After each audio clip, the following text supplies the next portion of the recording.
So welcome to Tenerife. Today I'm here. This is a Tenerife observatory and we are somewhere about 2,300 meters above the sea level. And I'm sitting on the Royal Enfield Himalayan. And this will be a nice review. Let's go.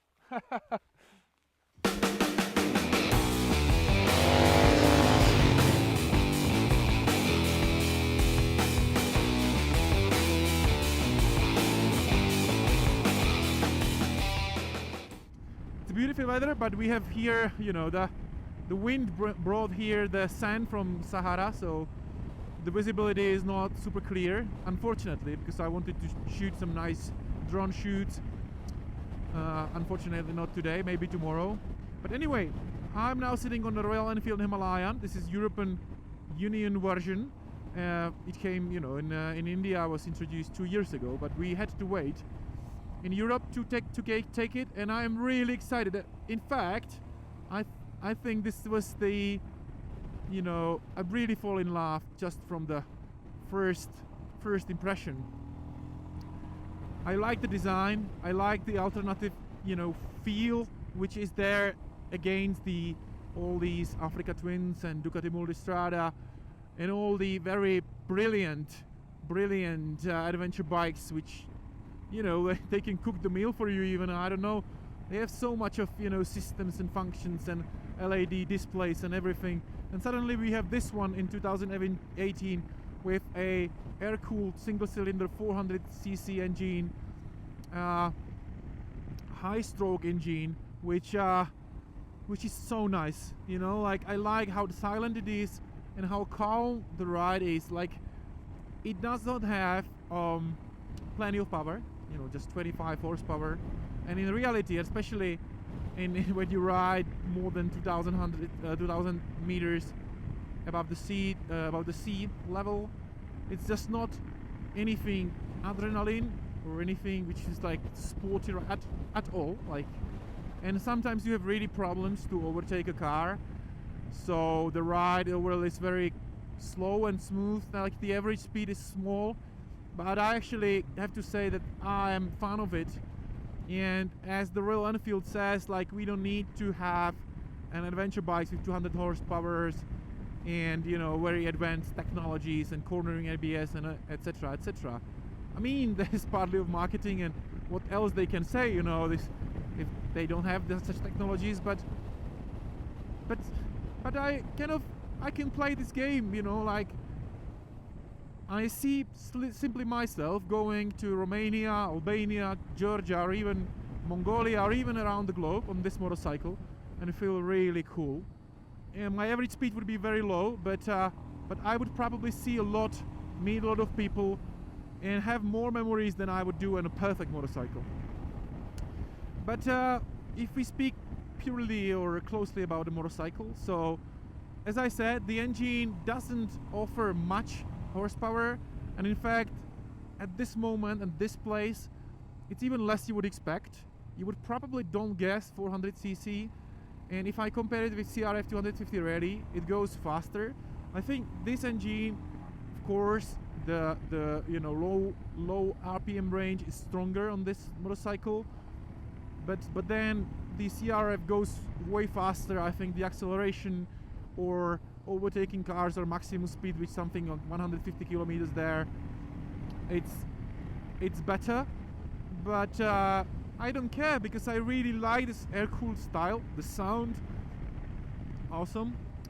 Yeah, so I think that like Royal Enfield doesn't pretend or doesn't want to be something more than it is. It's like, this is a small motorcycle, but probably and hopefully it will be very reliable, and it will be just really good motorcycle to take when you go to, I don't know, Vladivostok, you know. And I would love to go on this one, way more, like much more than on I don't know, GS Rally. So it's a little bit windy now. Speaking of suspension, I think it's a little bit hard. You know, like from the paper, when I read the technical specification, I was very excited. I was like, okay, 200 millimeters in the front to travel and 180 rear, and then 220 millimeters the ground clearance, and altogether with 800 millimeters of seat height, and altogether it works nice, but it's a little bit hard, and at least the factory setting. You can't reset or change the setting of the front fork, but you can adjust the preload on the rear monoshock. And I haven't tried yet, but like, especially, you know, like, it's a little bit more hard than I would, because on the bumps or on some like broken asphalt it could be a little bit more kind of soft, but at the same time it's very stable. When you go to the corner, like, you can rely on the bike. It's very stable, and the Pirelli tires does a great job on the asphalt. And this was my first feeling. The cornering was a little bit more difficult, I would expect, from the 20-inch front wheel motorcycle.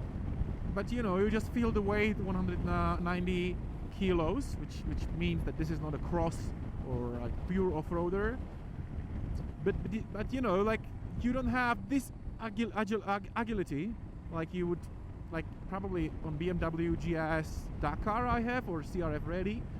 But at the same time, you feel more stable in the corners when going straight, and even in off-road. So I think this is a great job. Now, speaking of like you know, controlling motorcycle, well, there are non-adjustable levers, clutch and brake, and the front brake, it's not the best of best. Again, yeah, you know, I'm having 113 kilograms. So yeah, I mean, this is the 300 millimeters 2-piston front brake caliper. It's not the best brake in the world, and it's probably one of the weaker part of the motorcycle. But again, in combination with speeds like 70 and 80 kilometers, no problems at all. ABS you can't turn off, which is a pity, and I would like to do it. And what else we have here? The dash I really like. You know, like, I like the design, no problems. It's just my cup of tea, and I'm very happy to see like a classic analog, you know, tools, or speedometer and tacho. So this is really nice. There is a compass even, which now shows northeast, and this is really nice. I like it. I never seen it on any other motorcycle. And 800 millimeter seat height means that even, like, I feel quite nice, but probably if I'm buying this motorcycle, I would probably be looking for some, you know, hiring the motorcycle a little bit, or at least the higher seat. I don't know if it is an accessory. I don't think so, but I would probably try to make it higher a little bit. But it's a good news for anyone who is smaller than 185 or less, and even probably 160, and you want to have an adventure bike with nice abilities to go off-road. So here it is, and I think this is nice. So yeah, so let's go and check how it works in off-road and on the highway. So now I'm riding Royal Enfield Himalayan on the highway, and I have to say you just straight away that, you know, this is not a highway motorcycle, like designed for highways. The maximum I did was 130 kilometers per hour. It was a little bit, you know, down the hill, and like normally 100 kilometers is just something you would go, and maybe even 90. If you are in a hurry, you can go 115 and keep the speed, but now I'm like full gas. As you can see, the acceleration, you know, that you would think that you would overtake some cars here, not really. So it can be, again, you know, like the same on the normal roads. You can do it, but it will be, you know, relaxed tempo. So what else? Vibrations, no problem. I don't feel any of them. Windshield, for my height, 193 centimeters, is not the best one, of course. Like, but what I don't really imagine, I can't imagine any motorcycle where it was, you know, where it was good. And for anyone 180 centimeters or less, I think this will be perfect. Yeah, and that's it. So let's try some off-road. I mean, not like literally meant off-road, but I took the Himalayan to the kind of dirt road or forest road, and so far it's fun. So I had to turn off the ABS by putting out the fuse, but there is not much power to do a power drift or anything like that. And as you know, you just have to count with the fact that this is not a strong motorcycle, and the gear ratio, it's something, you know, it's probably a little bit more designed to traveling rather than having fun in the terrain. And you will see it right now when I would like to do the steep hill. Yeah, and now when I have first gear, 2000 full gas, and it will make it, but not much reserves, you know, are there. And I'll go. Now it's better. We have the peak of the torque. It's fun, but you need to count with the fact that this is not a, you know, 650 or I don't know, like 450 or racing bike or anything like that. This is not a cross bike. And I had this feeling sometimes when I haven't seen the bike yet and just reading online, you know, like about the specs of the suspension, and I was thinking like, this is really capable off-roader. And I mean, it is, but in the meaning of adventure bikes, it's more capable than V-Strom and GS BMW GS 100 like 310 or CB 500X Honda or any of these bikes. But it's not more capable than a CRF 250 or anything like this. And no surprise, probably here.